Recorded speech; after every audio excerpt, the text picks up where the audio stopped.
And this is what the guys mean when they say there is no good girls in our community. There are plenty of good young women in our community. And this is what the sisters mean, the ladies mean when they say there are no good men in our community. There are many good individuals, noble individuals, honorable young men in our community. So what's happening here? I'll tell you what's happening. Number one, for the men, you ain't no Drake. Please, understand this. What do I mean? Some guys, the way they reflect themselves, they portray themselves, is that he is, number one, on a permanent vacation. He's on a permanent vacation. Always going around, smoking argila, 4 a.m., posting 4 a.m., he's smoking argila, shisha, at the shisha joint. He's irresponsible. Seems like he's the most careless dude ever. Obviously, nobody wants to start a family with you, my brother. Before you think of marriage, and before you complain about there are no good girls in our community, you have to start with your own self. Stop thinking about marriage for a moment. Stop thinking about wanting to find someone. You have to settle down yourself. You have to start acting with responsibility as an adult. Ask yourself, if I was a woman, would I want to marry myself? Would I want to marry, you? And answer yourself. That is something very serious to think about.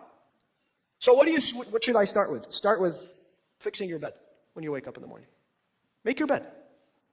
You think this is funny? I swear to you, wallahi, many of the men in our community. It takes 30 seconds. Make your bed. Learn how to use a vacuum cleaner. Watch a YouTube video. How do you turn it on? How do you vacuum?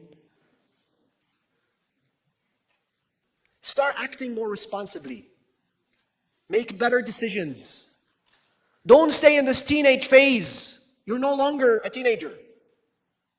Now you're an adult. You want to become a father. You want to start a family. You're going to be responsible for other individuals. If you're out there every day smoking shisha until 4 in the morning, when are you going to wake up and go to work? Work hard. I say, no, inshallah, when I get married, now I have my freedom. When I get married, I have to work hard. No, start working hard today. Take life seriously. Most importantly, cut some of your friends. Look, you were a friend with this guy in high school, maybe college. Do you still need him? Is he really a friend?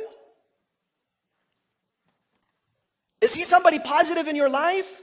Yes, you may love this person. You truly love this person, but sometimes you need to cut that relationship. If this person is calling you every night, yalla, shisha is ready. The faham is on the fire. Cut this guy out of your life. I'm not saying don't ever smoke shisha, don't ever have fun, don't ever hang out with you, but don't get addicted. And look, some people, let me be honest with you. Some people, they come from money. MashaAllah, his dad, he's very wealthy. And he's giving this guy $10,000 at the beginning of each month. Let him go and do whatever he wants with it. Is that the case for you? You gotta hustle. You gotta work hard. Today you are young. Get yourself in the habit of waking up early. Sleep early. Exercise. Think of yourself. Think of your health. Get a haircut.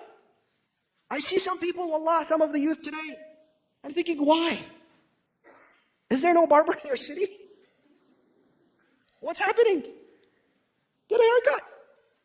Fix your beard. Some of them, his beard starts by his eyes and it ends, it gets connected to his chest hair. Groom yourself. Take care of yourself. Iron your clothes. Dress properly. Don't dress like you're in the 9th grade. Well, I've seen some 30-year-olds, they dress like they're, in the 9th grade. This is inappropriate. This is not manly. Ask this side of the hall. Does anybody want to get married to a 30-year-old man who dresses like a 9th grader? Raise your hands. It's common sense. Because I see people now in their 30s and they're still single. And look, things have changed. Go read Pew. In the 90s, in the 80s, people were getting married in their 20s. Then it shifted in the 90s to 25s. Now it's shifted to 30s. People like this comfort. I'm going to just be lazy.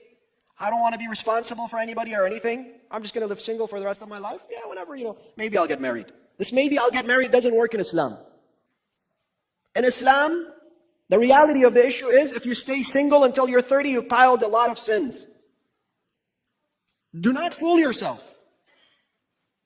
So the first thing, brothers, before you think of marriage, because I know people who do get married before they change those habits, and he's still sleeping until noontime. And his wife is working. He's still going out until 4 a.m., smoking shisha with his friends. He's still on constant vacation. He still doesn't make his bed. He doesn't feel responsible. That marriage is bound to break. That's why we have skyrocketing divorce rates in our community now. Once you change your habits, you feel good about yourself, then you will attract the right individual, I guarantee you. You don't have to look for them in the wrong places. They will come to you. Allah will send them in your way. Now, sisters, please remain seated during this portion. Keep calm.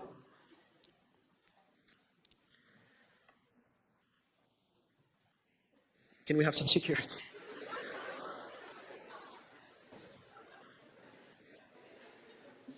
Look, for the sisters, I'll say this. I'll say, unfortunately, the sisters also portray on social media what they really aren't. And that is the truth. And I don't want to generalize. I don't want to say every single one. Some people will say, I don't even have social media. I'm not talking about you. Okay?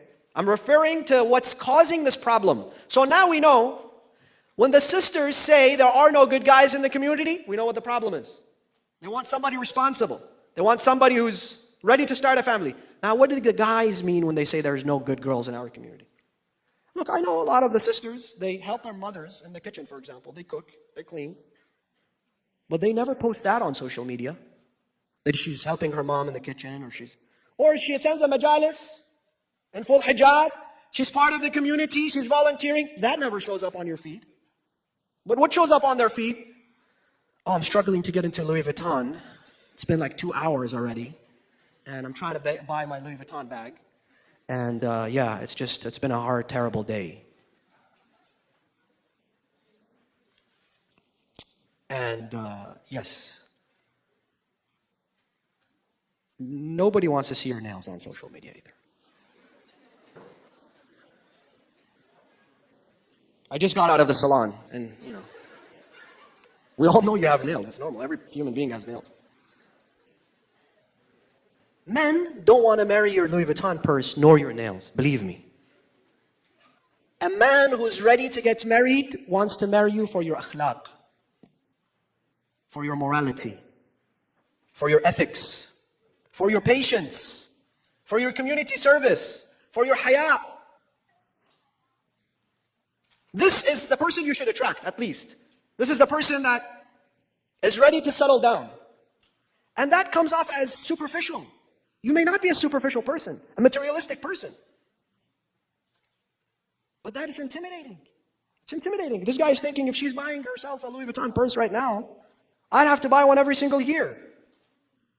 And that's only for her birthday, and then comes the anniversary, and then comes this, and then comes that. I'm not ready for that. Believe me, it plays a huge role. At this moment, this is indeed not a joke. I guarantee you. Now let's ask this side.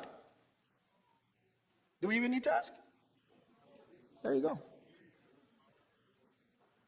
Take this from me. I know many of you will be upset. Some of you will not like what I'm about to say.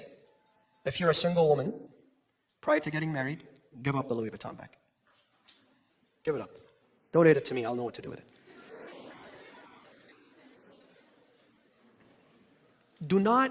I know many of the sisters in our community, they have a passion for faith and motherhood and taking care of their families and iman and faith and akhlaq, but that's not what's appearing on your feed.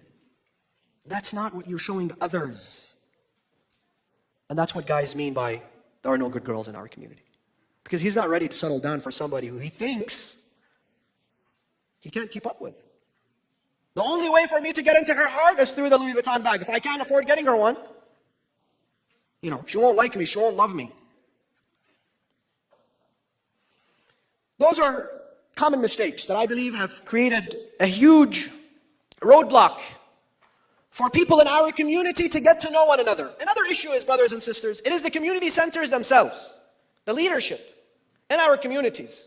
We have many sort of programs now. Ashura, Fatimiyya, Arba'een, Hawza, feeding the homeless, there are many. But we do not have a proper method for people to get to know one another. Now there are some attempts, but I don't like them. Why? Because the first time this young woman sits across from a young man, they have to talk about marriage. She doesn't even know him. It's very weird for you to sit across from somebody for the very first time. Salaam alaikum, what's your name? My name is Ali. What's your name? My name is Fatima. How many kids do you want to have? It's weird. Let them be in a structure where they're attracted to each other's minds, intellect, spirituality. Let them get to know each other first without having to talk about marriage. Without having to talk about things that make things awkward, because, maybe she'll talk to him, he'll talk to her, maybe they see each other in such and they don't want to get to know each other for marriage.